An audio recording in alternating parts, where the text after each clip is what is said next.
Thankamani movie ദിലീപിൻ്റെ ഏറ്റവും അവസാനം പുറത്തിറങ്ങിയ 7-ാം തീയതിയായിട്ട് അതിൻ്റെ റിലീസ് കഴിഞ്ഞത്.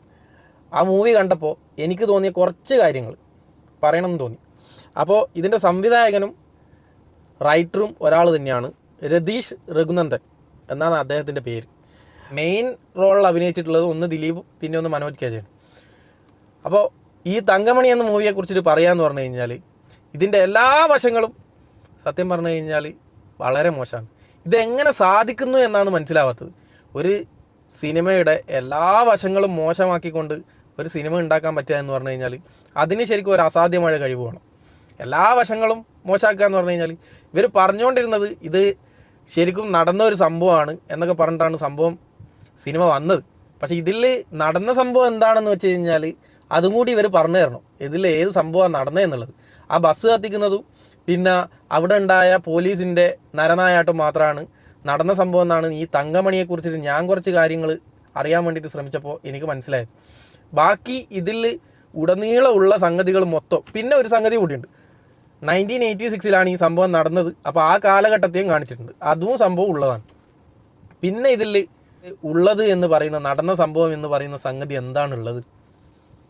എല്ലാ വശങ്ങളും ഒരു സിനിമയുടെ മോശമാക്കുക എന്ന് പറഞ്ഞു കഴിഞ്ഞാൽ അതിൻ്റെ ആൾക്കാർക്ക് പ്രത്യേക കഴിവുമാണ്. എന്തൊക്കെയാണ് മോശമുള്ളത് എന്ന് ആദ്യം പറഞ്ഞു തുടങ്ങാം. നല്ലത് പറയാൻ കുറച്ചേ ഉണ്ടാവുള്ളൂ. അപ്പോൾ മോശമായ വശങ്ങളെക്കുറിച്ചിട്ട് പറഞ്ഞുതരാം. മെയിനായിട്ട് പറയാമെന്ന് എന്ന് പറഞ്ഞു കഴിഞ്ഞാൽ ദിലീപിൻ്റെ പല സീനിലും ദിലീപ് വരുമ്പോൾ ഭയങ്കര ബോറിംഗ് ആയിട്ട് തോന്നുന്നു. പുള്ളിക്കാരൻ്റെ നടത്തവും ഫൈറ്റും അതുപോലെ തന്നെ പുള്ളിക്കാരൻ്റെ പല ഡയലോഗുകളും ഒക്കെ. ആകെ ഇതിൽ പ്ലസ് പോയിൻ്റ് ആയിട്ട് പറയാം എന്നുള്ളതെന്ന് പറഞ്ഞു കഴിഞ്ഞാൽ കുറച്ച് ഇമോഷണൽ സീന് വരുന്നേരം നമുക്ക് ശരിക്കും മനസ്സിനൊരു ടച്ചിങ് ആയിട്ട് തോന്നുന്നുണ്ട്. ആ ഇമോഷണൽ സീന് വരുന്നേരം മാത്രം. അതെന്തുകൊണ്ടാണെന്ന് വെച്ച് കഴിഞ്ഞാൽ ആ പോലീസ് നരനായാട്ടമായിട്ട് ബന്ധപ്പെട്ടിട്ടുള്ള സംഗതികൾ കാണുമ്പോൾ നമുക്ക് ഇമോഷണലി നമുക്കൊരു ടച്ചിങ് ഉള്ളതായിട്ട് തോന്നും. ബാക്കിയുള്ള എല്ലാ സംഗതികളും ഭയങ്കര ബോറിങ്. ഫസ്റ്റ് ഹാഫ് മൊത്തം സീരിയൽ, ഫസ്റ്റ് ഹാഫിന് ശേഷം സെക്കൻഡ് ഹാഫ് മൊത്തം എന്താ പറയണ്ടേ, ഗുണ്ടുമണിയാണിത്. ശരിക്കും ഗുണ്ടുമണി, തങ്കമണിയല്ല. തങ്കമണി എന്നുള്ള പേര് മാറ്റിയിട്ട് ഇതിനെ ഗുണ്ട്, നമ്മളെ പൊട്ടുന്ന വലിയ ഗുണ്ടില്ലേ, ബോംബാണ് പൊട്ടിച്ചിരിക്കുന്നത്. പിന്നെ ഇതിൽ ഒരു പോലീസിൻ്റെ ഒരു ഗ്യാങ് ഉണ്ട്, ഒരു 4 പേര് ചേരുന്ന ഒരു ഗ്യാങ്. അതിൽ തന്നെ ഒരു ലേഡി ആക്ട്രസ് ഉണ്ട്, അന്യഭാഷയിലായിട്ടുള്ള നടിയാണെന്നാണ് തോന്നുന്നത്. പുള്ളിക്കാരി പറയുന്ന വാക്കും നമുക്ക് പുറത്ത് കേൾക്കുന്ന വാക്കും ലിപ്പ് തമ്മിൽ യാതൊരു വിധത്തിലുള്ള സിങ്കും ഇല്ല. പുള്ളിക്കാരി വേറെന്തോ കാര്യം പറയുന്നത് പോലെയാണ് നമുക്ക് നേരിട്ട് കാണുന്നേരം ഫീൽ ചെയ്യുന്നത്. പക്ഷെ കണ്ണടച്ച് കഴിഞ്ഞാൽ സൗണ്ട് കേൾക്കുന്നത് വേറെതും. എങ്ങനെയുണ്ട്?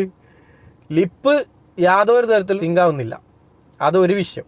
രണ്ടാമത്തെ വേറൊരു വിഷയം എന്ന് പറഞ്ഞു കഴിഞ്ഞാൽ ഈ ഒരു ആക്ട്രസ് പോലീസിൻ്റെ വേഷം ഇട്ടിട്ട് വരുമ്പോൾ പുള്ളിക്കാരി ഫുൾ ടൈം ഇങ്ങനെ മസിലും പിടിച്ച് പോക്കറ്റിലൊക്കെ കൈയിട്ട് പോലീസാണ് എന്ന് നമുക്ക് തോന്നിക്കാൻ വേണ്ടിയിട്ട് നമ്മൾ ചെയ്യുന്ന കുറേ ചേഷ്ടകളില്ലേ, അതേപോലെയുള്ളൊരു ഫീല്.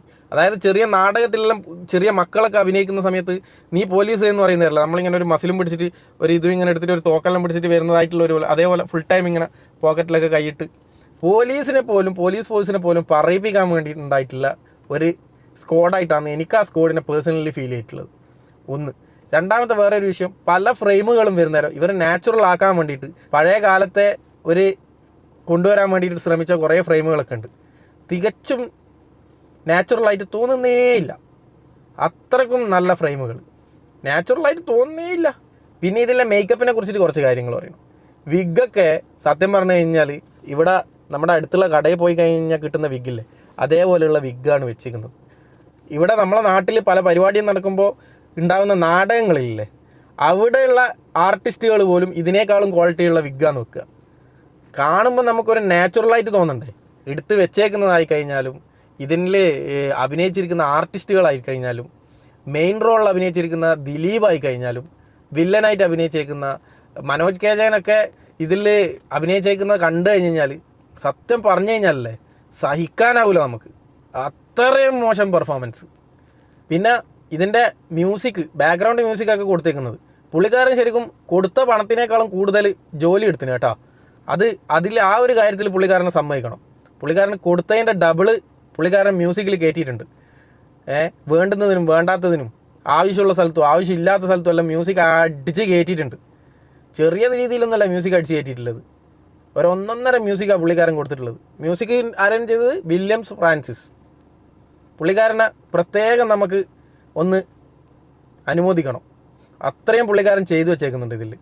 ഇനിയും ഇതേപോലെയുള്ള മൂവികൾ കൊണ്ടുവന്നിട്ട് ഇതിനെ ആൾക്കാർ കണ്ടിട്ട് ആ വിമർശിക്കുന്ന ആൾക്കാരാണ് ഈ സിനിമയെ നശിപ്പിക്കുന്നത് എന്നും പറഞ്ഞുകൊണ്ട് ഇറങ്ങണം. അതാണല്ലോ ഇവരെ മെയിൻ പരിപാടി.